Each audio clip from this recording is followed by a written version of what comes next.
Hello दोस्तों, स्वागत है ऑडियो बुक्स पर, जहां हम आपके लिए हर दिन एक नई और प्रेरणादायक ऑडियो बुक लेकर आते हैं। तो सब्सक्राइब कीजिए और सुनिए आज का ये खास ऑडियो बुक।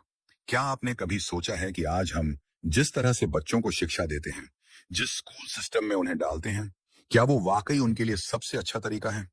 क्या हम उन्हें एक काबिल और खुश इंसान बना रहे हैं, या सिर्फ एक ऐसी मशीन जो समाज के बनाए नियमों पर चलना सीख जाए? क्या हो अगर मैं आपसे कहूं कि शिक्षा का एक ऐसा तरीका भी है जो बच्चों को किताबों के बोझ से नहीं बल्कि जिंदगी के अनुभवों से सिखाता है? आज हम एक ऐसी ही क्रांतिकारी किताब की दुनिया में गोता लगाने वाले हैं, जिसका नाम है एमिल, या शिक्षा पर एक ग्रंथ, जिसे लिखा है महान दार्शनिक जीन जैक्स रूसो ने। यह ऑडियो बुक कुछ लंबी होने वाली है, क्योंकि इसमें दिए गए विचार बहुत गहरे हैं और उन्हें समझने के लिए वक्त चाहिए। तो मेरा आपसे अनुरोध है कि इस वीडियो को कहीं शेयर कर लें या सेव कर लें, ताकि आप इसे आराम से बीच बीच में विराम लेकर सुन सकें। ये ऑडियो बुक सिर्फ बच्चों की परवरिश के बारे में नहीं है, ये आपके और मेरे बारे में है, समाज के बारे में है, और इस बारे में है कि एक बेहतर इंसान कैसे बना जाए। तो चलिए, अपनी सोच के दरवाजे खोलिए और मेरे साथ इस अद्भुत सफर पर चलिए, जो आपके मन में शिक्षा और जीवन को लेकर कई नए सवाल उत्पन्न करेगा। अध्याय नंबर 1, प्रकृति की पुकार, शिक्षा का असली मतलब। चलिए दोस्तों, इस सफर की शुरुआत करते हैं एक बहुत ही सरल लेकिन गहरे सवाल से। जब एक बच्चा इस दुनिया में आता है, तो वो कैसा होता है? क्या वो अच्छा होता है, बुरा होता है, या एक खाली स्लेट की तरह होता है जिस पर हम कुछ भी लिख सकते हैं? जीन जैक्स रूसो, इस किताब के लेखक, एक ऐसा जवाब देते हैं जो उस समय के लिए और शायद आज के लिए भी बहुत क्रांतिकारी है। रूसो कहते हैं कि हर बच्चा स्वभाव से अच्छा, पवित्र और नेक पैदा होता है। उसकी आत्मा में कोई खोट नहीं होती, कोई बुराई नहीं होती। वो एक बहते झरने के पानी की तरह शुद्ध होता है। लेकिन फिर सवाल उठता है कि अगर हर बच्चा अच्छा पैदा होता है, तो ये दुनिया नफरत, लालच, हिंसा और भेदभाव से क्यों भरी हुई है? इसका जवाब रूसो देते हैं, समाज। जी हाँ, वो कहते हैं कि इंसान अच्छा पैदा होता है, लेकिन समाज की बनी बनाई संस्थाएं, उसके नियम, उसकी परंपराएं और उसकी उम्मीदें उस बच्चे की प्राकृतिक अच्छाई को धीरे धीरे खत्म कर देती हैं, उसे भ्रष्ट कर देती हैं। आप सोच कर देखिए, एक छोटे बच्चे को झूठ बोलना कौन सिखाता है? समाज। उसे लालच करना कौन सिखाता है? समाज। उसे दूसरों से जलना और मुकाबला करना कौन सिखाता है? हमारा समाज, हमारे स्कूल और कभी कभी हम खुद। रूसों के लिए शिक्षा का मतलब बच्चे के दिमाग में जानकारी ठूंसना नहीं है। शिक्षा का असली मकसद है उस बच्चे की प्राकृतिक अच्छाई को समाज के बुरे प्रभावों से बचाना। एक माली की तरह, जिसका काम बीज में फूल डालना नहीं, बल्कि उस बीज को सही माहौल देना है, ताकि वो खुद एक सुंदर फूल बन सके। शिक्षक या माता पिता का काम बच्चे को बदलना नहीं, बल्कि उसके अंदर जो अच्छाई पहले से मौजूद है, उसे विकसित होने का मौका देना है। रूसो इस विचार को प्राकृतिक शिक्षा कहते हैं। ये उस समय की पारंपरिक शिक्षा के बिल्कुल खिलाफ था। उस युग में बच्चों को छोटा वयस्क माना जाता था, उन्हें सख्त अनुशासन में रखा जाता था, किताबों को रटाया जाता था और समाज के तौर तरीके सिखाए जाते थे। रूसो ने कहा, यह सब गलत है। एक बच्चा बच्चा होता है, उसे बच्चा ही रहने दो। उसे प्रकृति की गोद में पलने, विकसित होने दो। उसे गति से चलने दो, गिरने दो, चीजों को छूकर और महसूस करके सीखने दो। उसे किताबों से पहले जीवन को समझने दो। रूसो का मानना था कि अगर हम बच्चे को उसकी उम्र के हिसाब से स्वाभाविक रूप से विकसित होने दें, तो वो न केवल ज्यादा सीखेगा, बल्कि एक नैतिक और मजबूत इंसान भी बनेगा। वो कहते हैं कि हमारी सबसे मुख्य गलती ये है कि हम बच्चे के आज को उसके भविष्य के लिए कुर्बान कर देते हैं। हम हमेशा सोचते हैं कि ये सीख लो, भविष्य में काम आएगा, और इस चक्कर में हम उसका बचपन छीन लेते हैं। जबकि रूसो के अनुसार, अगर बच्चा अपना बचपन पूरी तरह से जिएगा, तभी उसका भविष्य सुनहरा हो सकता है। प्राकृतिक शिक्षा का मतलब बच्चे को जंगली बना देना नहीं है, जैसा कि कई लोग गलत समझते हैं। इसका मतलब है एक ऐसा नियंत्रित वातावरण बनाना जहां बच्चा बाहरी दुनिया के प्रदूषण से बचा रहे और अपनी इंद्रियों और अनुभवों से सीखे। ये एक तरह की नकारात्मक शिक्षा है, जिसका मतलब ये नहीं कि कुछ न सिखाया जाए, बल्कि ये कि कुछ भी गलत न सिखाया जाए। उसे उपदेश देने के बजाय उसे ऐसे हालात में डालो कि वो खुद सही और गलत का अनुभव करे। उसे ये मत बताओ कि चोरी करना पाप है, बल्कि उसे किसी ऐसी स्थिति का अनुभव कराओ जहां उसकी कोई चीज चोरी हो जाए और उसे उस व्यथा का एहसास हो। इस अध्याय में रूसो एक काल्पनिक बच्चे एमिल की परवरिश का जिम्मा लेते हैं। एमिल एक अमीर और स्वस्थ बच्चा है, ताकि रूसो ये दिखा सकें कि सही परवरिश के लिए किसी खास सामाजिक पृष्ठभूमि की जरूरत नहीं है। रूसो खुद एमिल के शिक्षक बनते हैं और उसे शहर के कोलाहल और बनावटी दुनिया से दूर एक गांव में ले जाते हैं, यहीं से एमिल की प्राकृतिक शिक्षा का सफर शुरू होता है। रूसो का पहला सिद्धांत है बच्चे की आजादी। वो कहते हैं कि बच्चे को शारीरिक रूप से आजाद रहने दो। उसे तंग वस्त्रों में मत लपेटो, उसे पालने में कैद मत करो, उसे जमीन पर रेंगने दो, चलने की कोशिश करने दो, गिरने दो, क्योंकि जब वो गिरेगा तभी उठना सीखेगा। जब वो चीजों को छुएगा तभी उनकी बनावट को समझेगा। आज के जमाने में सोचिए, हम बच्चों को कितना रोकते टोकते हैं। वहां मत जाओ, उसे मत छुओ, गंदे हो जाओगे। रूसो कहते हैं कि ये सब बच्चे के प्राकृतिक विकास में बाधा डालता है। हम अपनी चिंता और भय उस पर थोप देते हैं। हम उसे सुरक्षित रखने के नाम पर उसे कमजोर बना देते हैं। रूसो का मानना है कि प्रकृति बच्चे की सबसे अच्छी शिक्षक है। व्यथा, भूख, प्यास, ये सब प्राकृतिक सबक हैं जो उसे जीवन के लिए तैयार करते हैं। अगर हम हर बार उसके रोने पर उसे चुप कराने के लिए तुरंत जाएंगे, या हर बार उसके गिरने पर उसे उठा लेंगे, तो हम उसे अपनी भावनाओं और अपने शरीर को समझने का मौका ही नहीं देंगे। तो रूसो के इस पहले विचार का सार क्या है? सार ये है कि शिक्षा की शुरुआत बच्चे को बदलने से नहीं, बल्कि उसे समझने से होती है। हमें यह स्वीकार करना होगा कि बच्चा अपने आप में पूर्ण है, और हमारा काम सिर्फ एक संरक्षक का है, एक पहरेदार का, जो उसे समाज की बुरी हवाओं से बचाता है। हमें बच्चे पर भरोसा करना सीखना होगा, उसकी क्षमताओं पर, उसकी अच्छाई पर, और प्रकृति के सिखाने के तरीके पर। हमें उसे एक परियोजना की तरह नहीं देखना चाहिए जिसे हमें अपने हिसाब से बनाना है, बल्कि एक पौधे की तरह देखना चाहिए जिसे हमें बस पानी और धूप देनी है, और फिर उसे अपने तरीके से खिलने देना है। ये विचार आज भी उतना ही प्रासंगिक है। आज के इस प्रतिस्पर्धी युग में, जहां हम बच्चों को कम उम्र से ही कोचिंग क्लास और अनगिनत गतिविधियों में झोंक देते हैं, रूसो हमें रुककर सोचने पर मजबूर करते हैं। क्या हम एक खुश और संतुलित इंसान तैयार कर रहे हैं, या एक ऐसा यंत्र जो बस अच्छे ग्रेड लाना जानता है? क्या हमारी शिक्षा प्रणाली बच्चे की आंतरिक अच्छाई को निखार रही है, या उसे एक ऐसी प्रतिस्पर्धा में धकेल रही है जहां वो दूसरों से आगे निकलना ही जीवन का एकमात्र लक्ष्य मान लेता है? ये सवाल गहरे हैं और इनका कोई आसान जवाब नहीं है, लेकिन रूसो ने एक रास्ता दिखाया है, एक ऐसा रास्ता जो प्रकृति की ओर वापस जाता है। अब सवाल यह उठता है कि अगर बच्चे को इतनी आजादी देनी है, तो क्या वो अनुशासनहीन नहीं हो जाएगा? अगर उसे समाज से दूर रखना है, तो वो समाज में रहना कैसे सीखेगा? और जन्म के बाद के शुरुआती सालों में, जब वो सिर्फ रोना और महसूस करना जानता है, उस समय उसकी शिक्षा कैसी होनी चाहिए? इन्हीं सवालों के जवाब हमें मिलेंगे अगले अध्याय में, जहां हम एमिल के जीवन के पहले चरण, यानी शैशवावस्था की दुनिया में कदम रखेंगे, और जानेंगे कि रूसो के अनुसार एक शिशु की परवरिश कैसे होनी चाहिए जो उसे जीवन भर के लिए मजबूत बना दे। अध्याय नंबर 2, आज आदि का पहला पाठ, शिशु की परवरिश।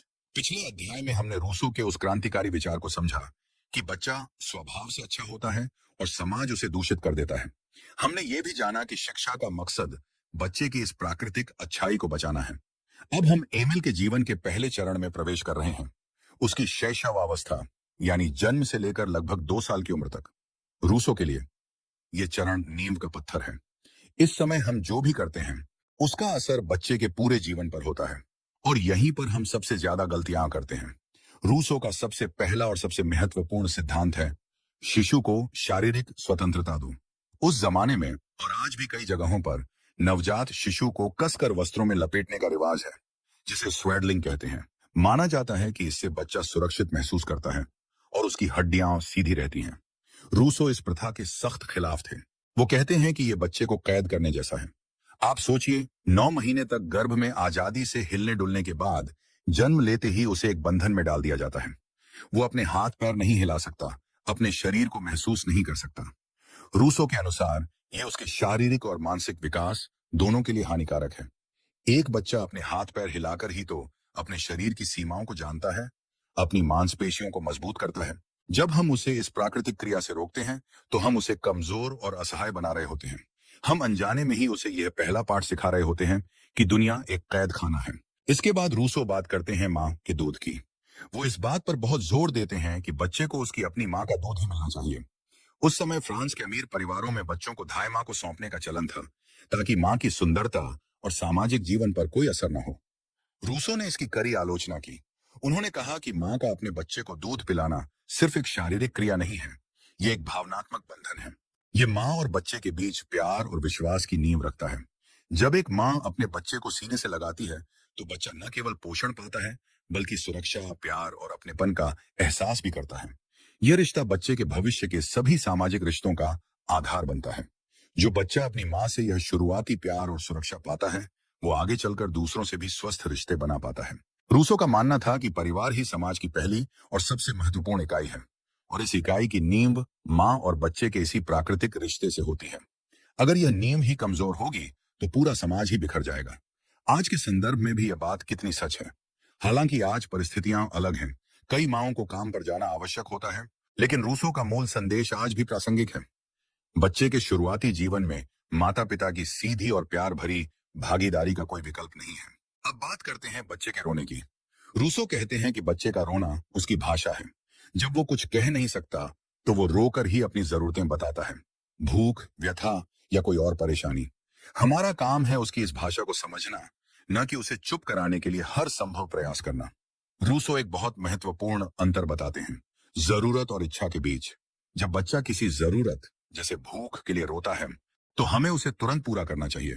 लेकिन अगर हम हर बार उसके रोने पर बिना समझे उसे गोद में उठा लेते हैं, उसे झुलाने लगते हैं या उसे कोई चीज दे देते हैं, तो हम अनजाने में उसे एक खतरनाक सबक सिखा रहे होते हैं। बच्चा यह सीख जाता है कि रोने से वो जो चाहे वो पा सकता है। वो अपनी इच्छाओं को पूरा करवाने के लिए रोने को एक हथियार की तरह इस्तेमाल करना सीख जाता है। यहीं से जिद और तानाशाही के बीज उत्पन्न होते हैं। रूसो कहते हैं कि बच्चे को असहाय मत बनाओ, लेकिन उसे एक तानाशाह भी मत बनने दो। अगर आप उसकी हर इच्छा पूरी करेंगे तो आप उसे एक ऐसा इंसान बना देंगे जो यह मानेगा कि पूरी दुनिया उसी की सेवा के लिए बनी है। और जब असल दुनिया में उसे ऐसा नहीं मिलेगा तो वो दुखी और निराश होगा। इसलिए उसकी जरूरतों को समझो और पूरा करो, लेकिन उसकी हर जिद के आगे मत झुको। उसे कुछ इंतजार करना भी सिखाओ। उसे यह महसूस करने दो कि हर चीज तुरंत नहीं मिल सकती। यह धैर्य का पहला पाठ है जो जीवन में बहुत जरूरी है।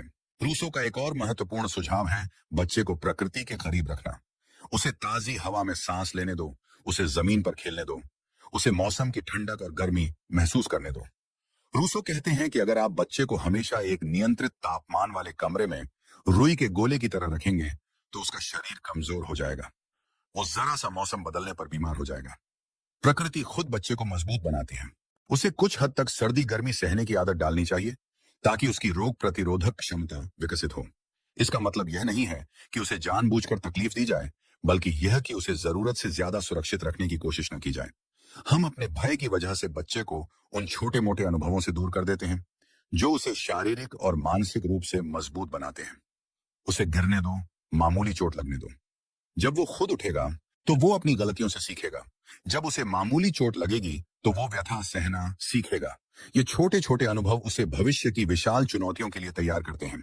रूसो के अनुसार इस उम्र में बच्चे को कोई औपचारिक शिक्षा, कोई भाषा, कोई नैतिकता का पाठ सिखाने की कोशिश नहीं करनी चाहिए। उसका एकमात्र शिक्षक है अनुभव। उसकी इंद्रियां ही उसकी किताबें हैं। उसे चीजों को देखने, सुनने, छूने, चखने और सूंघने दो। यही उसकी असली शिक्षा है। जब वो किसी चीज को छूकर महसूस करता है कि वो गर्म है या ठंडी, खुरदरी है या चिकनी, तो यह ज्ञान उसके दिमाग में हमेशा के लिए बस जाता है। यह रटी रटाई जानकारी से कहीं ज्यादा शक्तिशाली है। तो इस पूरे अध्याय का सार यह है कि शिशु की परवरिश में हमारा लक्ष्य उसे एक आजाद, मजबूत और आत्मनिर्भर व्यक्ति बनने की नींव रखना होना चाहिए। उसे शारीरिक स्वतंत्रता दें, उसे माँ का प्यार और पोषण दें, उसकी जरूरतों और इच्छाओं में फर्क करना सीखें और उसे प्रकृति के हवाले कर दें।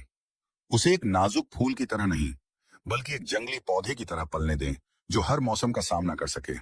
लेकिन अब एक मुख्य सवाल उठता है, जब एमिल कुछ और उम्र का होगा, जब वो चलना और बोलना सीख जाएगा, तब उसकी शिक्षा कैसी होगी? 2 से 12 साल की उम्र, जिसे रूसो बचपन का स्वर्ण युग कहते हैं, उस दौरान उसे क्या सिखाया जाना चाहिए? क्या तब उसे किताबों का अध्ययन करवाना चाहिए?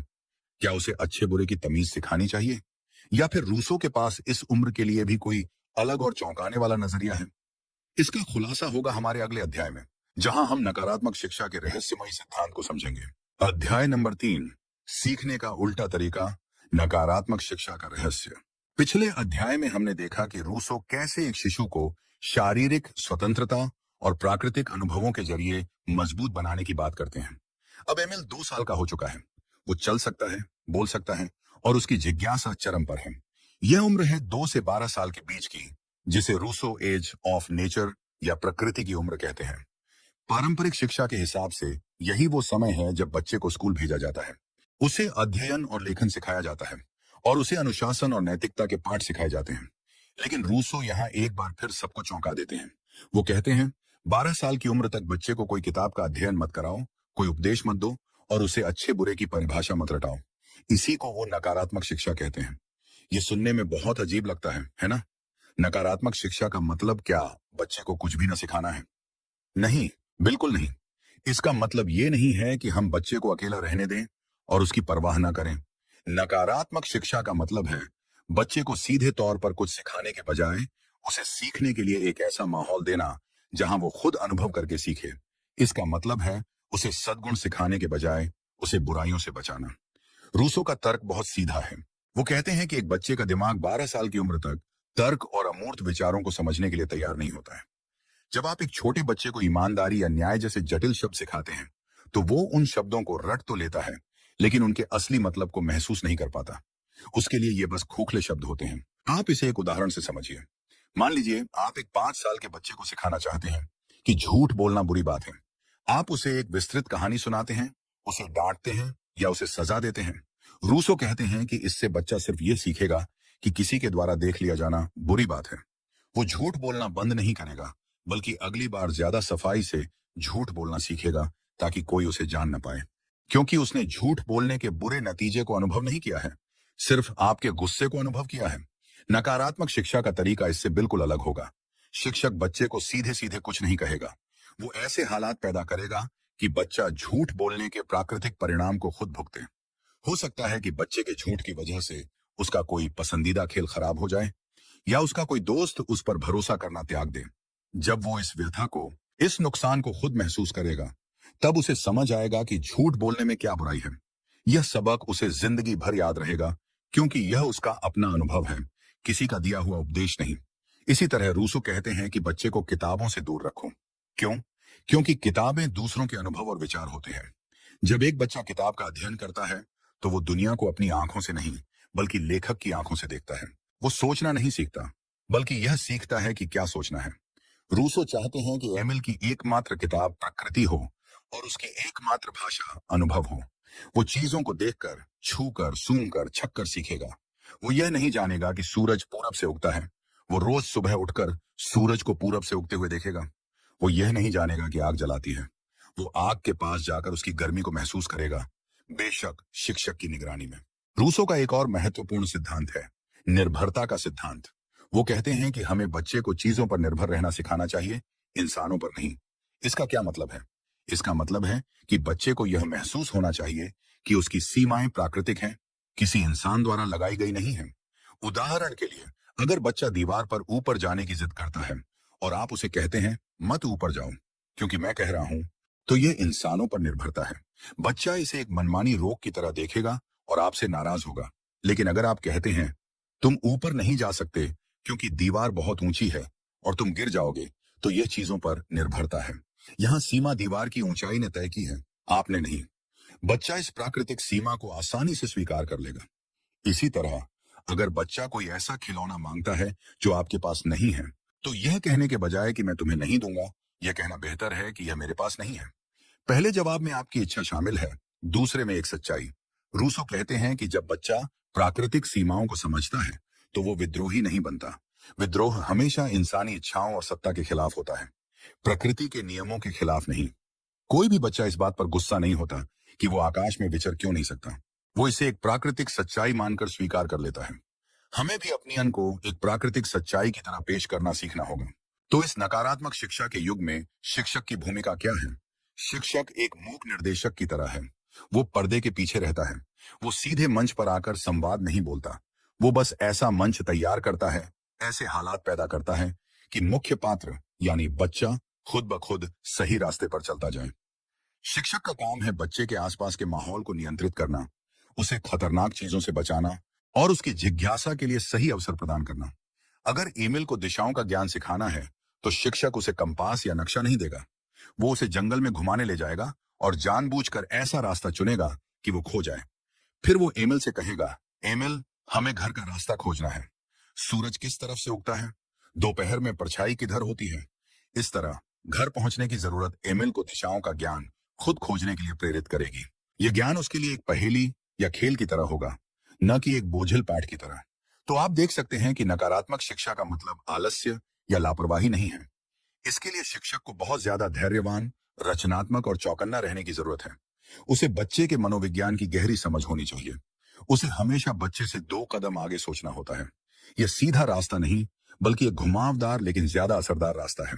लेकिन मन में यह सवाल अभी भी उठता है कि क्या यह तरीका सच में काम करता है? क्या सिर्फ अनुभवों से सीखकर एक बच्चा वो सब कुछ जान सकता है जो उसे जानना चाहिए? और अगर उसे कोई किताब नहीं सिखानी, तो उसकी भाषा और सोचने की क्षमता का विकास कैसे होगा? क्या वो दुनिया के बाकी बच्चों से पीछे नहीं रह जाएगा?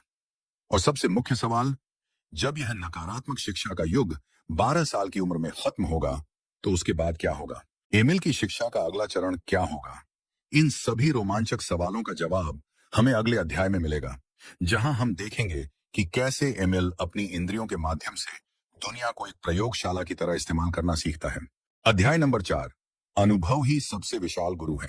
पिछले अध्याय में हमने रूसो की नकारात्मक शिक्षा की हैरान कर देने वाली अवधारणा को समझा, जहां 12 साल की उम्र तक बच्चे को किताबों और उपदेशों से दूर रखकर उसे अनुभवों से सीखने का मौका दिया जाता है। अब हम इस विचार को और गहराई से समझेंगे। आखिर यह अनुभव से सीखना असल में होता कैसे है? रूसो का मानना है कि इस उम्र में बच्चे का तर्क विकसित नहीं होता, लेकिन उसकी इंद्रियां बहुत तेज होती हैं। वो देखकर, सुनकर, छूकर, सूंघकर और छककर ही दुनिया को समझता है। इसलिए इस चरण में शिक्षा का पूरा ध्यान उसकी इंद्रियों को प्रशिक्षित करने पर होना चाहिए। रूसो के लिए एमिल का शरीर ही उसकी पहली प्रयोगशाला है और उसके हाथ पैर ही उसके पहले उपकरण। उसे हर चीज खुद करके सीखने का मौका दिया जाना चाहिए। उदाहरण के लिए, अगर एमिल को दूरियों का अंदाजा लगाना सिखाना है, तो उसे स्केल या फीता नहीं दिया जाएगा। शिक्षक उससे कहेगा, देखो वो वृक्ष कितना दूर है, क्या तुम वहां तक गति से जा सकते हो? तुम्हें क्या लगता है कितने कदम लगेंगे? एमिल गति से जाएगा, गिनेगा और खुद अंदाजा लगाएगा। हो सकता है पहली बार वो गलत हो, दूसरी बार भी गलत हो, लेकिन धीरे धीरे उसकी आंखें और उसका दिमाग दूरियों को सही सही मापना सीख जाएंगे। ये ज्ञान उसके अपने शरीर और अनुभव का हिस्सा बन जाएगा, किसी किताब का रटा रटाया तथ्य नहीं। रूसो एक और बहुत दिलचस्प उदाहरण देते हैं संपत्ति की अवधारणा सिखाने के लिए। एक छोटे बच्चे को यह समझाना बहुत मुश्किल है कि यह मेरा है और यह तुम्हारा है। हम अक्सर उसे डांट कर या छीन कर सिखाते हैं, ये तुम्हारी चीज नहीं है, इसे मत छुओ। रूसो कहते हैं यह गलत तरीका है। इससे बच्चे के मन में लालच और विद्रोह पैदा होता है। उन्होंने एमिल को संपत्ति का पाठ सिखाने के लिए एक अनूठा तरीका अपनाया। उन्होंने एमिल को बगीचे में एक जमीन का अंश दिया और कहा, यह तुम्हारी जमीन है, तुम इस पर जो चाहो उगा सकते हो। एमिल बहुत खुश हुआ। उसने मेहनत की, जमीन खोदी और उसमें सेम के बीज बो दिए। वो रोज उन्हें पानी देता और जब छोटे छोटे पौधे निकले तो उसकी खुशी का ठिकाना नहीं रहा। वो उन पौधों को अपना मानता था क्योंकि उसने उन पर मेहनत की थी। एक दिन माली ने अनजाने में एमिल के उन पौधों को मूल से निकाल दिया, क्योंकि उसे वहां अपनी जरूरत के लिए कुछ और बोना था। एमिल रोता हुआ गुस्से में रूसो के पास आया और शिकायत की। उसने कहा, मेरी सेम, माली ने मेरी सेम निकाल दी। रूसो ने तब माली को बुलाया और एमिल को अपनी बात रखने का मौका दिया। माली ने कहा, लेकिन यह जमीन तो मैंने पहले ही अपने खरबूजे के बीज बोने के लिए तैयार की थी, तुमने मेरे खरबूजे के बीज खराब कर दिए। तब एमिल को पहली बार समझ आया कि उसने उस जमीन पर हक जमाने से पहले माली की मेहनत को नजरअंदाज किया था। उसे एहसास हुआ कि संपत्ति का हक केवल कब्जे से नहीं, बल्कि उस पर की गई मेहनत से आता है। यह एक ऐसा सबक था जो वो जिंदगी भर नहीं भूल सकता था। उसे अधिकार और कर्तव्य का पहला व्यावहारिक पाठ मिला, बिना किसी उपदेश के। रूसो इस बात पर भी जोर देते हैं कि बच्चे को कभी भी सीधे जवाब न दें, उसकी जिज्ञासा को बनाए रखें। अगर एमिल कोई सवाल पूछता है, जैसे सूरज रात में कहां चला जाता है, तो उसे सीधे सीधे यह बताने के बजाय कि पृथ्वी घूमती है, शिक्षक उससे पालता सवाल पूछेगा, तुम्हें क्या लगता है? चलो कल रात जाग कर देखते हैं कि क्या होता है। वो उसे रात में तारों को देखने के लिए प्रोत्साहित करेगा, उसे अलग अलग समय पर सूरज की स्थिति को नोटिस करने के लिए कहेगा। लक्ष्य यह है कि बच्चा जवाब खुद खोजे। हो सकता है कि वो सही जवाब तक ना पहुंचे, लेकिन इस प्रक्रिया में उसका दिमाग सक्रिय होगा, उसकी अवलोकन शक्ति विकसित होगी और वो एक जिज्ञासु इंसान बनेगा। रूसो कहते हैं कि एक ऐसा बच्चा जो बहुत सारे तथ्य जानता है लेकिन सोचना नहीं जानता, वो एक मूर्ख है। जबकि एक बच्चा जो कम जानता है लेकिन यह जानता है कि कैसे जानना है, वो एक ज्ञानी है। शिक्षा का उद्देश्य दिमाग को जानकारी से भरना नहीं है, बल्कि उसे सोचने के लिए प्रशिक्षित करना है। इस पूरी प्रक्रिया में शिक्षक को बच्चे का दोस्त और साथी बनना होगा। उसे बच्चे के साथ खेलना होगा, गति से चलना होगा और उसकी हर गतिविधि में हिस्सा लेना होगा। वो एक स्वामी की तरह आदेश नहीं दे सकता। उसे बच्चे का विश्वास जीतना होगा। रूसो कहते हैं कि बच्चे को कभी भी यह महसूस नहीं होना चाहिए कि उस पर कोई अधिकार जमाया जा रहा है। उसे लगना चाहिए कि वो और उसका शिक्षक दोनों मिलकर दुनिया की पहेलियों को सुलझा रहे हैं। इस उम्र में एमिल को कोई भी नैतिक पाठ नहीं सिखाया जाता। उसे अच्छा बालक बनने के लिए नहीं कहा जाता। रूसो का मानना है कि इस उम्र में नैतिकता का कोई मतलब नहीं है। बच्चे के लिए अच्छा वो है जो उसे खुशी दे और बुरा वो है जो उसे दुख दे। इसलिए उसे सही काम करने के लिए इनाम और गलत काम करने के लिए सजा देने की जरूरत नहीं है। उसे उसके कामों के प्राकृतिक परिणामों का सामना करने देना चाहिए। अगर वो कमरे में गति से चलता है और कोई चीज खंडित कर देता है, तो उसे डांटने के बजाय उसे उस खंडित हुई चीज की कमी को महसूस करने देना चाहिए। हो सकता है कि अब वो अपना पसंदीदा खेल ना खेल पाए। अगर वो अपना कोट पहनने से मना करता है और बाहर जाकर उसे ठंड लगती है, तो यह ठंड ही उसकी सजा है। अगली बार वो खुद कोट पहन लेगा। इस तरह वो कारण और प्रभाव के नियम को सीधे अनुभव से सीखता है। वो यह नहीं सीखता कि मुझे वयोवृद्धों की बात माननी चाहिए, बल्कि यह सीखता है कि मुझे अपने कामों के परिणामों के बारे में सोचना चाहिए। यह उसे एक जिम्मेदार और आत्मनियंत्रित व्यक्ति बनाता है। लेकिन यहाँ एक बहुत मुख्य सवाल फिर से उठता है। यह सब ठीक है, लेकिन 12 साल की उम्र तक दुनिया बहुत आगे निकल चुकी होगी। क्या एमिल, जिसने कोई किताब अध्ययन नहीं की, कोई इतिहास नहीं जाना, कोई विज्ञान का नियम नहीं सीखा, वो अचानक से इन सब चीजों को कैसे समझेगा? क्या उसका दिमाग इस नई तरह की शिक्षा के लिए तैयार होगा? और 12 साल की उम्र के बाद जब उसकी तर्क शक्ति जागृत होगी, तो रूसो उसे क्या सिखाएंगे? क्या अब किताबों की दुनिया के दरवाजे उसके लिए खोले जाएंगे? और अगर हाँ, तो उसे कौन सी पहली किताब दी जाएगी? इन सभी रोमांचक सवालों का जवाब हमें मिलेगा अगले अध्याय में, जब एमिल अपने बचपन को अलविदा कहकर किशोरावस्था की दहलीज पर कदम रखेगा। अध्याय नंबर 5, दुनिया की पहली किताब और जिज्ञासा का युग। अब तक हमने देखा कि कैसे रूसो ने एमिल को 12 साल की उम्र तक समाज और किताबों से दूर, प्रकृति की गोद में, अनुभवों के माध्यम से शिक्षित किया। एमिल का शरीर मजबूत है, उसकी इंद्रियां तेज हैं और वो चीजों के प्राकृतिक नियमों को समझता है। लेकिन अब वो 12 साल का हो चुका है। यह वो उम्र है जिसे रूसो एज ऑफ रीजन यानी तर्क का युग कहते हैं। अब उसका दिमाग अमूर्त विचारों को समझने, विश्लेषण करने और तर्क करने के लिए तैयार हो रहा है। यह उसकी शिक्षा का तीसरा और बहुत महत्वपूर्ण चरण है, जो लगभग 15 साल की उम्र तक चलेगा। अब तक हमने नकारात्मक शिक्षा पर ध्यान केंद्रित किया था, यानी उसे बुराइयों से बचाया था। अब समय है सकारात्मक शिक्षा का, यानी उसे उपयोगी ज्ञान देने का। लेकिन रूसो का तरीका अभी भी पारंपरिक शिक्षा से बिल्कुल अलग है। वो एमिल को सीधे विज्ञान या गणित की कक्षा में नहीं बिठाते। वो उसकी स्वाभाविक जिज्ञासा को अपना मार्गदर्शक बनाते हैं। रूसो का मानना है कि इस उम्र में बच्चे की ऊर्जा और जिज्ञासा अपने चरम पर होती है।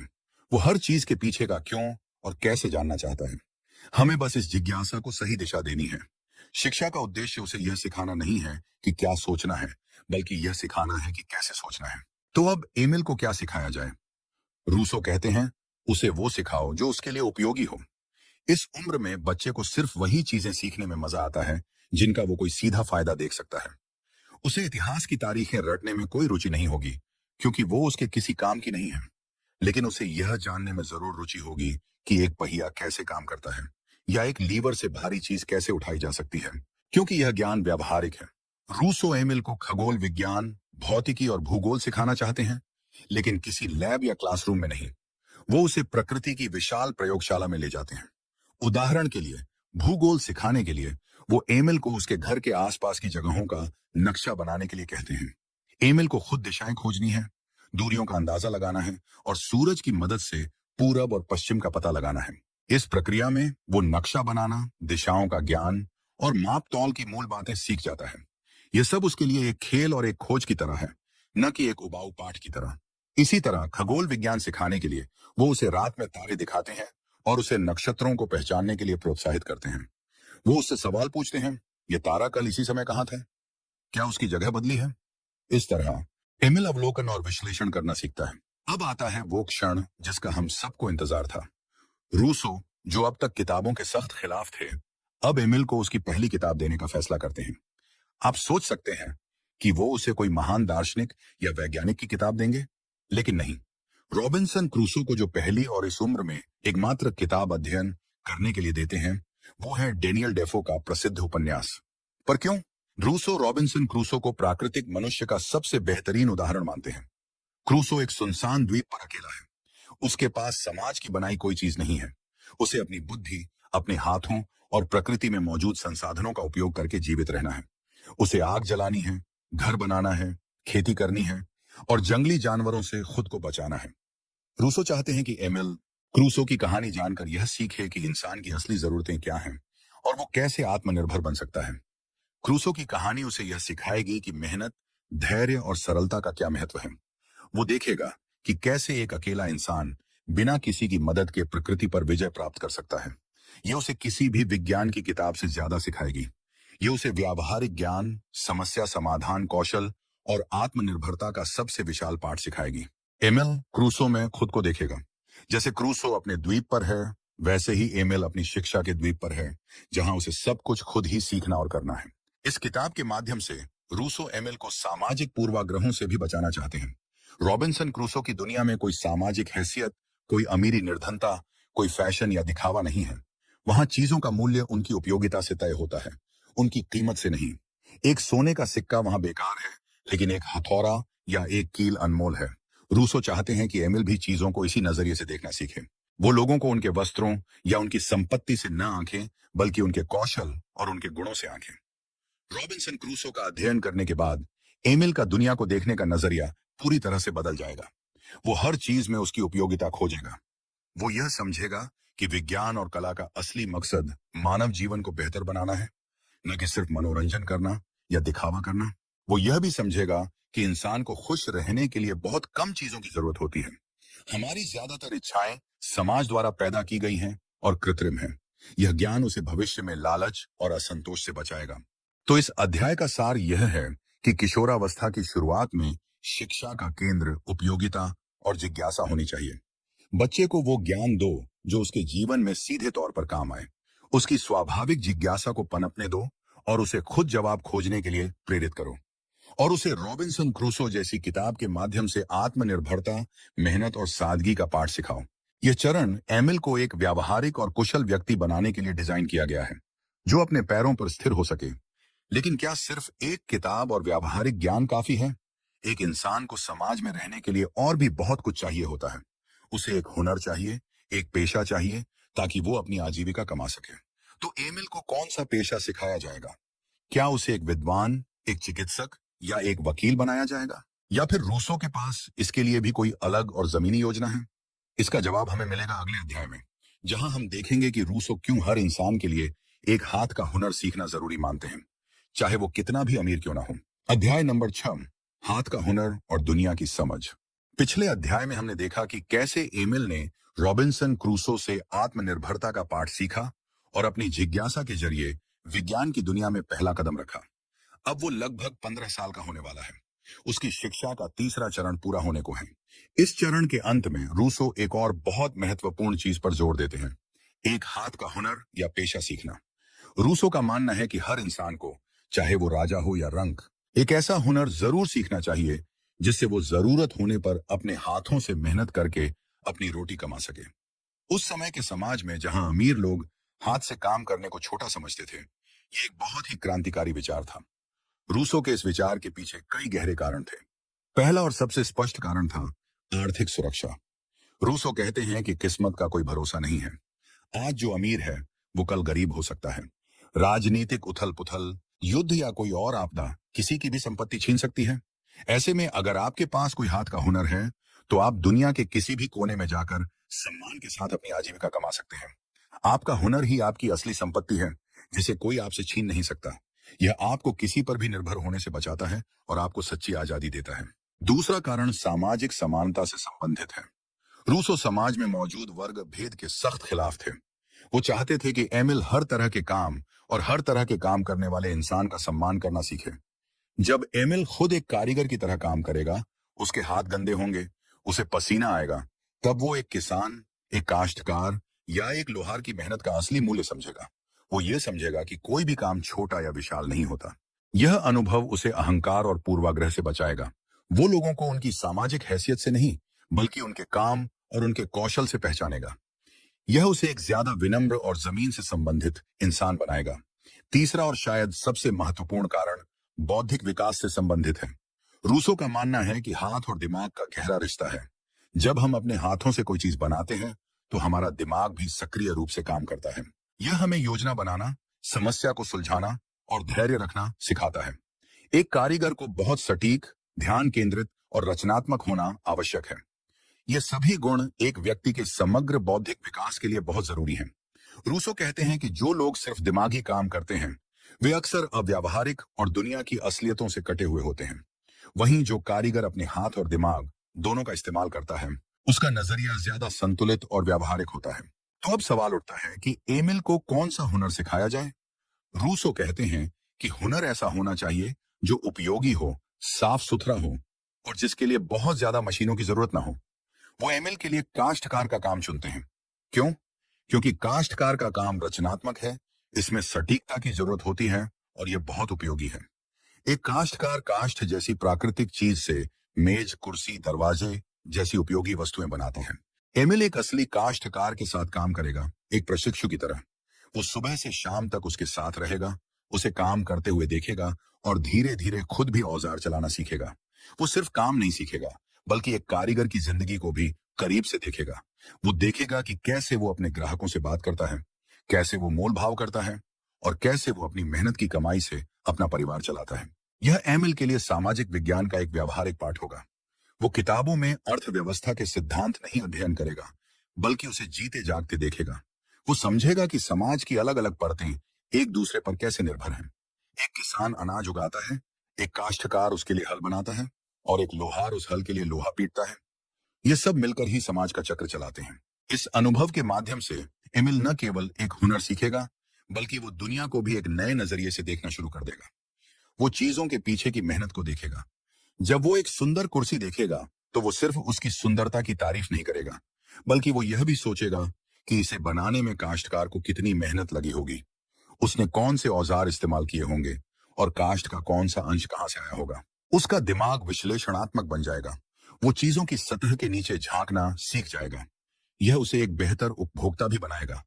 वो चीजों की बर्बादी नहीं करेगा क्योंकि वो उनके बनने की प्रक्रिया और मेहनत को समझता है।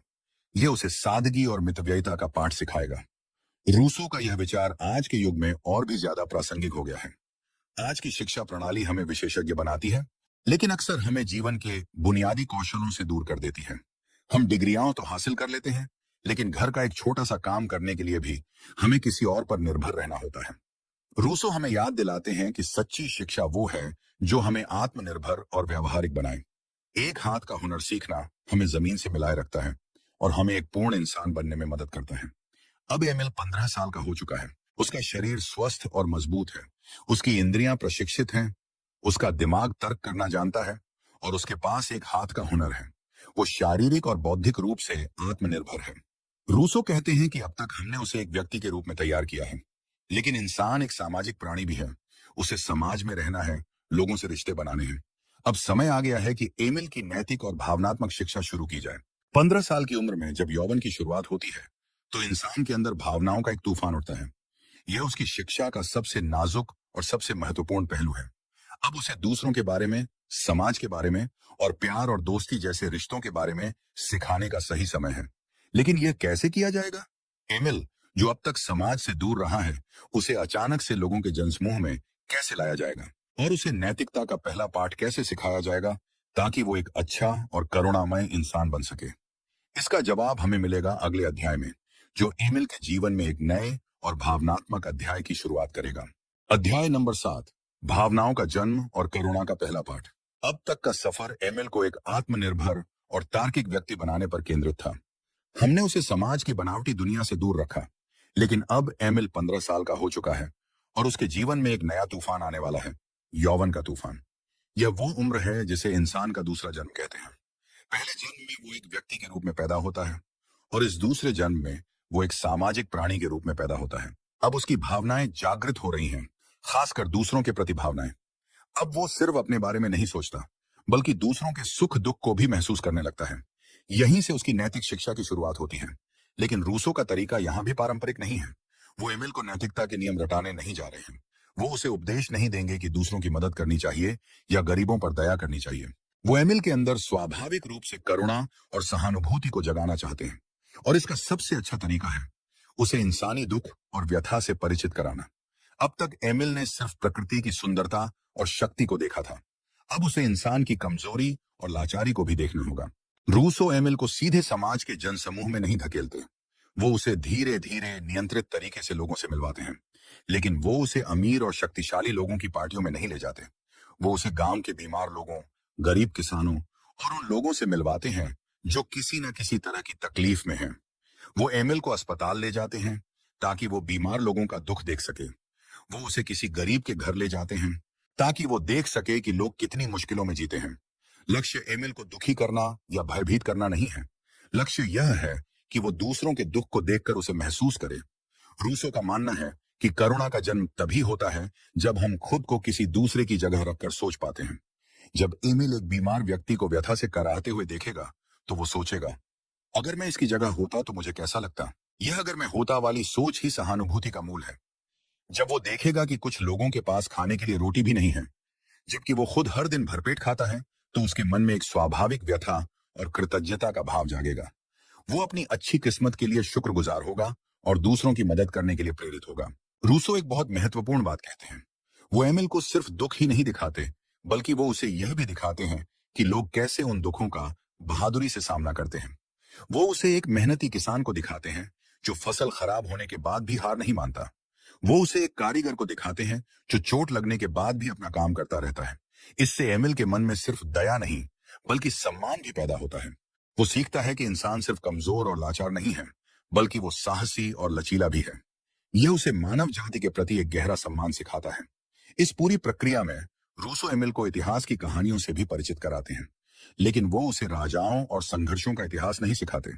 वो उसे महान इंसानों की जीवनियां सुनाते हैं, जिन्होंने दूसरों के लिए त्याग किया, जिन्होंने साहस और सदाचार का परिचय दिया। वो उसे प्लेटो, सुकरात जैसे दार्शनिकों की कहानियां सुनाते हैं। इन कहानियों का मकसद एमिल को प्रेरित करना है। वो इन महान चरित्रों में अपने लिए आदर्श खोजेगा और उनके जैसा बनने की कोशिश करेगा। यह उसे अमूर्त नैतिक सिद्धांतों को समझने में मदद करेगा। जब वो सुकरात की कहानी सुनेगा तो उसे न्याय और सत्य का मतलब सिर्फ शब्दों में नहीं, बल्कि एक जीते जागते उदाहरण में दिखाई देगा। इस उम्र में एक और भावना जो बहुत प्रबल होती है, वो है प्रेम। एमिल अब विपरीत लिंग के प्रति आकर्षित होने लगा है। रूसो इस भावना को दबाने या इसे पाप बताने की कोशिश नहीं करते, जैसा कि उस समय का समाज करता था। वो इसे एक स्वाभाविक और सुंदर भावना मानते हैं, लेकिन वो एमिल को गलत रास्ते पर जाने से भी बचाना चाहते हैं। वो उसे तुरंत किसी कन्या से मिलने जुलने की इजाजत नहीं देते। इसके बजाय वो एमिल के मन में एक आदर्श प्रेमिका की छवि बनाते हैं। वो उसके साथ बैठकर बातें करते हैं कि एक अच्छी जीवन संगिनी में क्या क्या गुण होने चाहिए। वो उसे बताते हैं कि सच्ची सुंदरता तन की नहीं, मन की होती है। एक अच्छी साथी वो है जो गुणी हो, समझदार हो और जिसके साथ आप एक सम्मानजनक और प्यार भरा रिश्ता बना सकें। इस काल्पनिक प्रेमिका का नाम वो रखते हैं सोफी।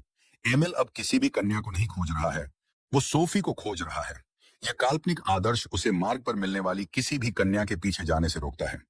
उसका प्रेम अब एक ऊंचा और पवित्र लक्ष्य बन गया है। वो खुद को सोफी के काबिल बनाने के लिए और भी बेहतर इंसान बनने की कोशिश करता है। ये उसके चरित्र को और मजबूत बनाता है। तो आप देख सकते हैं कि एमिल की नैतिक शिक्षा भी पूरी तरह से अनुभवात्मक और मनोवैज्ञानिक है। उसे नियम नहीं सिखाए जा रहे, बल्कि उसकी भावनाओं को सही दिशा दी जा रही है। उसे दूसरों के दुख से परिचित कराकर उसके अंदर करुणा जगाई जा रही है। उसे महान लोगों की कहानियां सुनाकर उसे प्रेरित किया जा रहा है और उसके मन में एक आदर्श प्रेम की छवि बनाकर उसे वासना से बचाया जा रहा है। लक्ष्य यह है कि एमिल खुद अपनी अंतरात्मा की आवाज सुनना सीखे। वो सही काम इसलिए न करे क्योंकि किसी ने उसे कहा है, बल्कि इसलिए करे क्योंकि उसे खुद वो सही लगता है। वो एक ऐसा इंसान बने जिसका विवेक जागृत हो। लेकिन क्या सिर्फ लोगों के दुख को देखना और कहानियां सुनना ही काफी है? समाज सिर्फ दुख और व्यथा का नाम तो नहीं है। समाज में राजनीति है, धर्म है, जटिल सामाजिक संरचनाएं हैं। एमिल को इन सब का सामना कैसे करना सिखाया जाएगा और उसे ईश्वर और धर्म के बारे में क्या बताया जाएगा? यह उसकी शिक्षा का एक और बहुत ही संवेदनशील पहलू है। इसका जवाब हमें मिलेगा अगले अध्याय में, जहां रूसो एमिल को धर्म और समाज के रहस्यों से परिचित कराएंगे। अध्याय नंबर 8, समाज, राजनीति और आस्था का पाठ। पिछले अध्याय में हमने देखा कि कैसे एमिल के अंदर करुणा और सहानुभूति जैसी भावनाओं को जगाया गया ताकि वो एक नैतिक इंसान बन सके। अब एमिल किशोरावस्था के उस चरण पर है जहां उसका दिमाग और भी जटिल विचारों को समझने के लिए तैयार है। अब तक उसे व्यक्ति और उसके आसपास के लोगों के दुख सुख से परिचित कराया गया था। अब समय है उसे वृहद संरचनाओं यानी समाज, सरकार और धर्म से परिचित कराने का। यह उसकी शिक्षा का चौथा चरण है, जो लगभग 20 साल की उम्र तक चलता है। रूसो का मानना है कि किसी व्यक्ति को समाज के बारे में सिखाने का सबसे अच्छा तरीका है इतिहास का अध्ययन। लेकिन जैसा कि हमने पहले देखा, वो राजाओं और युद्धों के इतिहास में विश्वास नहीं करते। वो मानव जाति के इतिहास में विश्वास करते हैं। वो एमिल को प्राचीन ग्रीस और रोम के इतिहासकारों जैसे प्लूटार्क और हेरोडोट्स को अध्ययन करने के लिए देते हैं। क्यों? क्योंकि ये इतिहासकार सिर्फ घटनाओं का वर्णन नहीं करते, बल्कि वो इंसानी स्वभाव, नैतिकता और राजनीति के बारे में गहरी बातें करते हैं। इन कहानियों को जानकर एमिल ये समझेगा कि सरकारें कैसे बनती और विफल होती हैं, समाज में क्रांतियां क्यों होती हैं और सत्ता इंसान को कैसे भ्रष्ट कर सकती है। वो देखेगा कि कैसे अलग अलग समाजों में अलग अलग कानून और परंपराएं होती हैं। यह उसे सिखाएगा कि कोई भी सामाजिक व्यवस्था परिपूर्ण नहीं होती और हर व्यवस्था के अपने फायदे और नुकसान होते हैं। इस अध्ययन का उद्देश्य एमिल को किसी खास राजनीतिक विचारधारा का समर्थक बनाना नहीं है। उद्देश्य है उसके अंदर राजनीतिक समझ और आलोचनात्मक सोच विकसित करना। वो ये समझेगा कि नागरिक होने का क्या मतलब है, कानून क्या होता है और स्वतंत्रता और व्यवस्था के बीच संतुलन कैसे बनाया जाता है। रूसो उसे अपनी प्रसिद्ध कृति द सोशल कॉन्ट्रैक्ट के मूल विचार भी समझाते हैं। वो उसे बताते हैं कि सरकार का आधार जनता की सहमति होना चाहिए और सरकार का उद्देश्य लोगों के अधिकारों की रक्षा करना है, न कि उन पर शासन करना। यह ज्ञान एमिल को भविष्य में एक जिम्मेदार और जागरूक नागरिक बनने में मदद करेगा। वो आंख बंद करके किसी भी सत्ता को स्वीकार नहीं करेगा, बल्कि वो हमेशा सवाल पूछेगा और न्याय की मांग करेगा। वो समझेगा कि सच्चा देश प्रेम अपनी सरकार की अंधभक्ति करना नहीं, बल्कि अपने देशवासियों के कल्याण के लिए काम करना है। ये उसे जन समूह का हिस्सा बनने से रोकेगा और उसे एक स्वतंत्र विचारक बनाएगा। वो समाज के नियमों का पालन करेगा, लेकिन इसलिए नहीं कि वो उनसे भयभीत है, बल्कि इसलिए क्योंकि वो उनके पीछे के तर्क और उपयोगिता को समझता है। अब आता है सबसे संवेदनशील विषय, धर्म। रूसो के समय में धर्म का समाज पर बहुत गहरा प्रभाव था और चर्च बहुत शक्तिशाली था। बच्चों को बचपन से ही धार्मिक कट्टरता और कर्मकांड सिखाए जाते थे। रूसो इसके सख्त खिलाफ थे। उनका मानना था कि एक बच्चे का दिमाग ईश्वर जैसे गूढ़ विषय को समझने के लिए तैयार नहीं होता। अगर आप उसे बचपन में ईश्वर के बारे में बताते हैं, तो वो ईश्वर को किसी वृद्ध आदमी या किसी राजा की तरह कल्पना करेगा और यह ईश्वर की महानता का अपमान है। इसलिए रूसो ने एमिल को 18 साल की उम्र तक धर्म के बारे में कुछ भी नहीं बताया। अब जब एमिल का तर्क विकसित हो चुका है, तो रूसो उसे अपने धार्मिक विचार बताते हैं, जिसे प्राकृतिक धर्म कहा जाता है। यह किसी संगठित धर्म जैसे ईसाई या इस्लाम धर्म से अलग है। रूसो एमिल को किसी चर्च या मंदिर में नहीं ले जाते। वो उसे प्रकृति की गोद में पर्वतों पर ले जाते हैं और उगते हुए सूरज को दिखाते हुए कहते हैं, एमिल, इस अद्भुत ब्रह्मांड को देखो, इस सुव्यवस्था को देखो। क्या तुम्हें नहीं लगता कि इस सब के पीछे कोई महान बुद्धिमान शक्ति होनी चाहिए? रूसो का तर्क है कि हम ईश्वर को सीधे तौर पर नहीं जान सकते, लेकिन हम उसकी रचना यानी प्रकृति को देखकर उसके अस्तित्व का अनुमान लगा सकते हैं।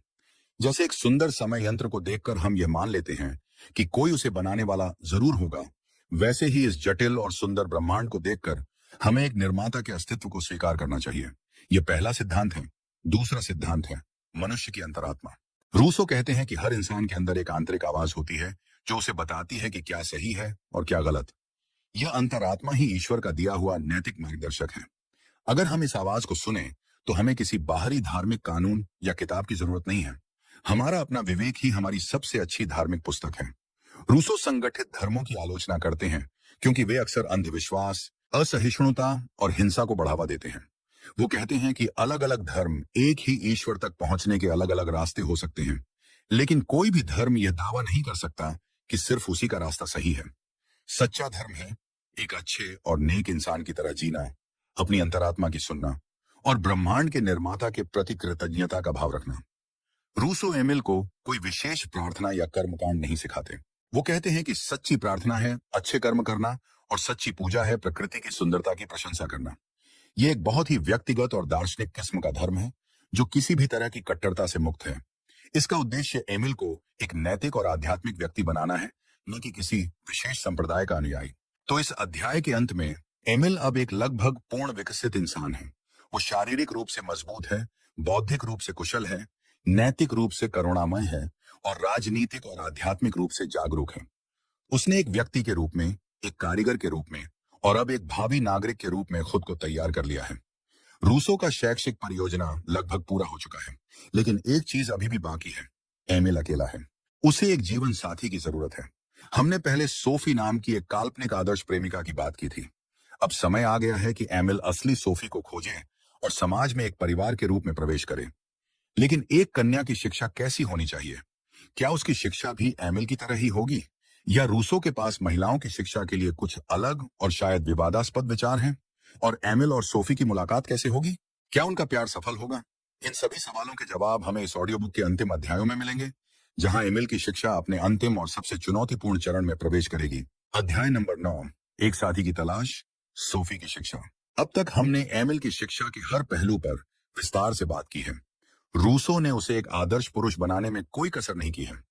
एमिल अब लगभग 20 साल का है, स्वस्थ, बुद्धिमान, कुशल, नैतिक और आत्मनिर्भर। लेकिन इंसान का जीवन अकेला पूरा नहीं होता। उसे एक साथी की जरूरत होती है। एमिल को भी अपनी सूफी की तलाश है, वो आदर्श स्त्री जिसकी कल्पना रूसो ने उसके मन में बसाई थी। अब रूसो अपने शैक्षिक ग्रंथ के 5वें और अंतिम भाग में प्रवेश करते हैं, जहां वो एक स्त्री यानी सोफी की शिक्षा के बारे में अपने विचार रखते हैं। और यहीं पर रूसो के विचार सबसे ज्यादा विवादास्पद और आज के समय में आलोचना के पात्र बनते हैं। रूसो का मानना है कि स्त्री और पुरुष बराबर तो हैं, लेकिन एक जैसे नहीं हैं। उनकी भूमिकाएं और स्वभाव अलग अलग हैं, और इसलिए उनकी शिक्षा भी अलग अलग होनी चाहिए। जहां एमिल की शिक्षा उसे एक स्वतंत्र और तार्किक विचारक बनाने के लिए थी, वहीं सोफी की शिक्षा का मुख्य उद्देश्य उसे एक अच्छी पत्नी और एक अच्छी मां बनाना है।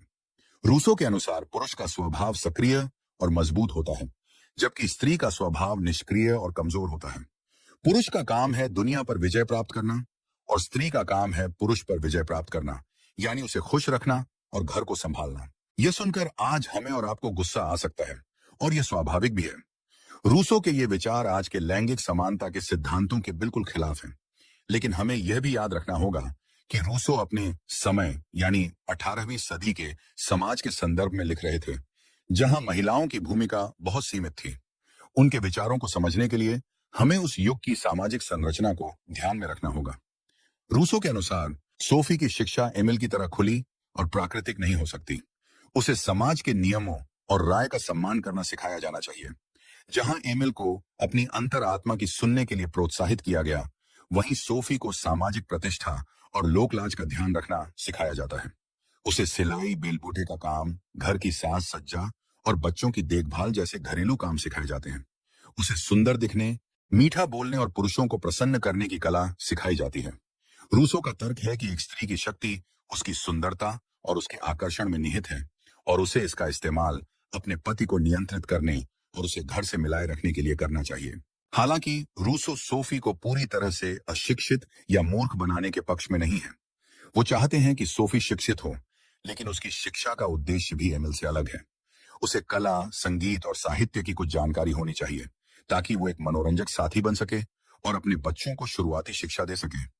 उसे धर्म के बारे में भी जानना चाहिए, लेकिन उसकी धार्मिकता तर्क पर नहीं, बल्कि भावना और आस्था पर आधारित होनी चाहिए। रूसो कहते हैं कि हर बेटी को अपनी मां का धर्म अपनाना चाहिए और हर पत्नी को अपने पति का।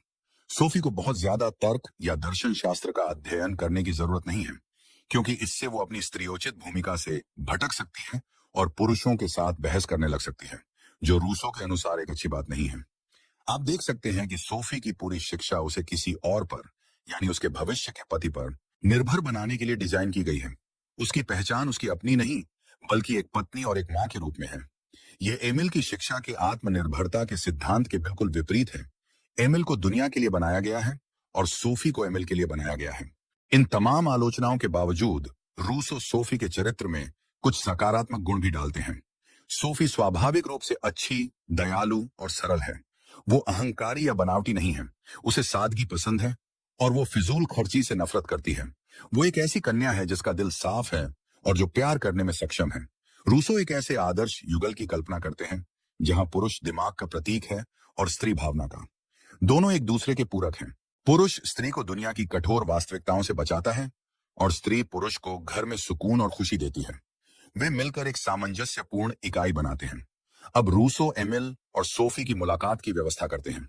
एमिल, जो अब तक अपनी काल्पनिक सोफी के प्यार में था, जब असली सोफी से मिलता है तो उसे तुरंत उससे प्यार हो जाता है।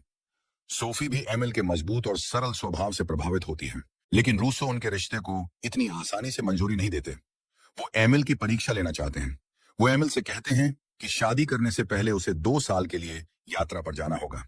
उसे दुनिया देखनी होगी, अलग अलग देशों के समाज और सरकारों को समझना होगा, ताकि वो यह तय कर सके कि उसे कहाँ और कैसे रहना है।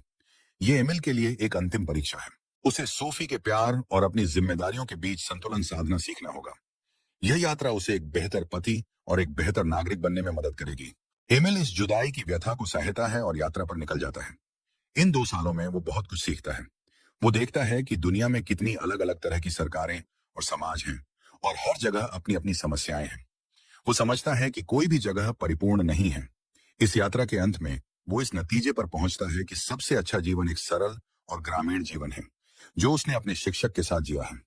वो अपने देश, अपनी जमीन पर वापस लौटने का फैसला करता है। वो यह समझ जाता है कि पलायन से कुछ नहीं होगा, बल्कि उसे अपने समाज में रहकर ही उसे बेहतर बनाने की कोशिश करनी होगी। यह यात्रा उसे एक परिपक्व और जिम्मेदार वयस्क बना देती है। अब वो शादी और परिवार की जिम्मेदारियां उठाने के लिए पूरी तरह से तैयार है। लेकिन क्या 2 साल के लंबे इंतजार के बाद भी सोफी उसका इंतजार कर रही होगी? क्या उनका प्यार इस दूरी की परीक्षा में खरा उतरेगा? और जब एमिल वापस लौटेगा तो उसका जीवन कैसा होगा? क्या रूसो की यह आदर्श शिक्षा असल दुनिया की कसौटी पर खरी उतर पाएगी? इन अंतिम सवालों के जवाब और इस पूरी ऑडियो बुक का सार हमें मिलेगा हमारे आखिरी अध्याय में। अध्याय नंबर 10, समाज में प्रवेश और शिक्षा का अंतिम पाठ। एमिल 2 साल की लंबी और ज्ञानवर्धक यात्रा के बाद वापस लौटता है। यह यात्रा उसके लिए एक अंतिम परीक्षा थी, जिसने उसे एक पुरुष से एक परिपक्व नागरिक में बदल दिया। उसने दुनिया के अलग अलग समाजों को देखा, उनकी राजनीतिक व्यवस्थाओं को समझा, और अंत में इस निष्कर्ष पर पहुंचा कि सच्ची खुशी अपने देश और अपनी जमीन से ऐसे नियुक्त होकर एक सरल और उपयोगी जीवन जीने में है। और हाँ, सोफी ने उसका इंतजार किया था। उनका प्यार समय और दूरी की कसौटी पर खरा उतरा था। अब रूसो, जो एमिल के शिक्षक और मार्गदर्शक थे, उन्हें शादी करने की अनुमति देते हैं। एमिल और सोफी की शादी हो जाती है और वो शहर के कोलाहल से दूर ग्रामीण इलाके में अपना घर बसाते हैं। एमिल काश्तकार का काम करके अपनी आजीविका कमाता है और साथ ही अपनी जमीन पर खेती भी करता है। सोफी घर संभालती है और अपने प्यार और देखभाल से उस घर को एक स्वर्ग बना देती है। उनका जीवन सादा, सुखी और आत्मनिर्भर है। वो समाज के झूठे दिखावों और प्रतिस्पर्धा से दूर है। रूसो का शैक्षिक प्रयोग सफल हो गया है। उन्होंने एक ऐसा इंसान तैयार किया है जो स्वतंत्र है, नैतिक है और प्रकृति के साथ सामंजस्य में रहता है। लेकिन कहानी यहाँ खत्म नहीं होती। रूसो हमें दिखाते हैं कि शिक्षा एक कभी न खत्म होने वाली प्रक्रिया है। एमिल अब पति बन गया है और जल्द ही वो पिता भी बनने वाला है। अब उसे एक नई भूमिका निभानी है, एक शिक्षक की। उसे अपने बच्चे को भी वैसे ही पालना है जैसे रूसो ने उसे पाला था। अब उसे वो सारे सिद्धांत जो उसने सीखे थे व्यवहार में लाने हैं। ये उसकी शिक्षा का अंतिम और सबसे महत्वपूर्ण पाठ है। उसे अपनी पत्नी सोफी को भी शिक्षित करना है। हालांकि सोफी को एक पारंपरिक पत्नी के रूप में बनाया गया था, एमिल उसे अपने बराबर का साथी मानता है। वो उसके साथ अपने विचार साझा करता है, उसे दुनिया के बारे में बताता है और उसे अपने साथ मिलकर निर्णय लेने के लिए प्रोत्साहित करता है। वो सोफी को एक अधीनस्थ के रूप में नहीं, बल्कि एक दोस्त और साथी के रूप में देखता है। उनका रिश्ता आपसी सम्मान और प्रेम पर आधारित है। एमिल अब समाज में भी अपनी भूमिका निभाता है। वो एक अलग थलग व्यक्ति बनकर नहीं रहता। वो अपने गांव के मामलों में हिस्सा लेता है, जरूरतमंदों की मदद करता है और अपने नेबर्स के साथ अच्छे संबंध बनाए रखता है। लेकिन वो समाज की बुराइयों से प्रभावित नहीं होता। वो अपनी स्वतंत्रता और अपने मूल्यों को बनाए रखता है। वो एक आदर्श नागरिक है जो अपने कर्तव्यों का पालन करता है, लेकिन अपने अधिकारों के प्रति भी सचेत है। इस अंतिम अध्याय में रूसो हमें यह संदेश देते हैं कि शिक्षा का अंतिम लक्ष्य एक परिपूर्ण व्यक्ति बनाना नहीं है, क्योंकि कोई भी इंसान परिपूर्ण नहीं होता। लक्ष्य एक ऐसा इंसान बनाना है जो अपनी कमियों को जानता हो, जो लगातार सीखने और खुद को बेहतर बनाने के लिए तैयार हो, और जो जीवन की चुनौतियों का सामना करने के लिए सक्षम हो। एमिल की शिक्षा उसे हर परिस्थिति के लिए तैयार करती है। अगर वो अमीर रहता है तो वो अपनी संपत्ति का सही उपयोग करना जानता है। अगर वो गरीब हो जाता है तो वो अपने हुनर से अपनी रोटी कमा सकता है। वो हर हाल में खुश और संतुष्ट रहना जानता है, क्योंकि उसकी खुशी बाहरी चीजों पर नहीं, बल्कि उसकी आंतरिक शक्ति और गुणों पर निर्भर करती है। रूसो की यह किताब एमिल सिर्फ एक बच्चे की परवरिश की कहानी नहीं है। ये मानव स्वभाव, समाज और स्वतंत्रता पर एक गहरा चिंतन है। यह हमें अपनी आधुनिक शिक्षा प्रणाली पर सवाल उठाने के लिए मजबूर करती है। क्या हमारे स्कूल बच्चों को एमएल की तरह स्वतंत्र विचारक बना रहे हैं, या उन्हें सिर्फ एक मानकीकृत परीक्षा पास करने वाली मशीन बना रहे हैं? क्या हम उन्हें अनुभव से सीखने का मौका दे रहे हैं, या उन्हें सिर्फ जानकारी से लाद रहे हैं? क्या हम उन्हें एक नैतिक और करुणामय इंसान बना रहे हैं, या एक स्वार्थी और प्रतिस्पर्धी व्यक्ति? रूसो के कई विचार, खासकर महिलाओं की शिक्षा पर, आज पुराने और अस्वीकार्य लग सकते हैं, लेकिन उनके मूल सिद्धांत आज भी उतने ही प्रासंगिक हैं। उनका यह विश्वास कि बच्चा स्वभाव से अच्छा होता है, उनका प्रकृति पर जोर, उनका अनुभव को सर्वोच्च शिक्षक मानना, और उनका एक आत्मनिर्भर और स्वतंत्र व्यक्ति बनाने का लक्ष्य, ये ऐसे विचार हैं जो हर युग में शिक्षा के लिए मार्गदर्शक का काम कर सकते हैं। यह किताब हमें याद दिलाती है कि शिक्षा का असली मकसद सिर्फ एक सफल पेशेवर बनाना नहीं है, बल्कि एक अच्छा इंसान बनाना है। एक ऐसा इंसान जो न केवल अपना भला सोचता है, बल्कि अपने परिवार, अपने समाज और पूरी मानवता के कल्याण में भी योगदान देता है। एमिल की कहानी एक आदर्श है, एक सपना है। शायद असल दुनिया में ऐसी शिक्षा संभव ना हो, लेकिन जैसा कि रूसो खुद कहते हैं, हमें हमेशा सितारों को लक्ष्य बनाना चाहिए, भले ही हम उन तक पहुंच ना पाए। एमिल का आदर्श हमें यह सोचने के लिए प्रेरित करता है कि एक बेहतर दुनिया बनाने के लिए एक बेहतर शिक्षा प्रणाली कितनी जरूरी है, और इस बेहतर शिक्षा की शुरुआत हर घर में, हर माता पिता और हर शिक्षक के छोटे छोटे प्रयासों से हो सकती है। तो दोस्तों, इसी के साथ हमारी ये लंबी और गहरी यात्रा समाप्त होती है। हमने जीन जैक्स रूसो के साथ मिलकर एमिल को बचपन से लेकर वयस्क होने तक शिक्षित किया। इस सफर में हमने सीखा कि बच्चे स्वभाव से अच्छे होते हैं, और शिक्षा का काम उनकी इस अच्छाई को बचाना है। हमने जाना कि अनुभव ही सबसे विशाल गुरु है, और प्रकृति हमारी सबसे अच्छी पाठशाला। हमने सीखा कि सच्ची शिक्षा हमें आत्मनिर्भर, नैतिक और स्वतंत्र विचारक बनाती है। इसका लक्ष्य एक अच्छा इंसान बनाना है, न कि सिर्फ एक ज्ञानी व्यक्ति। आपका बहुत बहुत धन्यवाद कि आपने इस सफर में हमारा साथ दिया और इस गहरी ऑडियो बुक को पूरा सुना। मुझे पता है कि यह आसान नहीं था, लेकिन मुझे उम्मीद है कि रूसो के इन विचारों ने आपको भी सोचने पर मजबूर किया होगा। अगर आपको रूसो के इन विचारों ने प्रभावित किया है, तो इस वीडियो को लाइक करना ना भूलें। कमेंट्स में हमें बताएं कि आपको कौन सा विचार सबसे ज्यादा छू गया। क्या वो नकारात्मक शिक्षा का सिद्धांत था, या रॉबिन्सन क्रूसो को पहली किताब बनाने का विचार?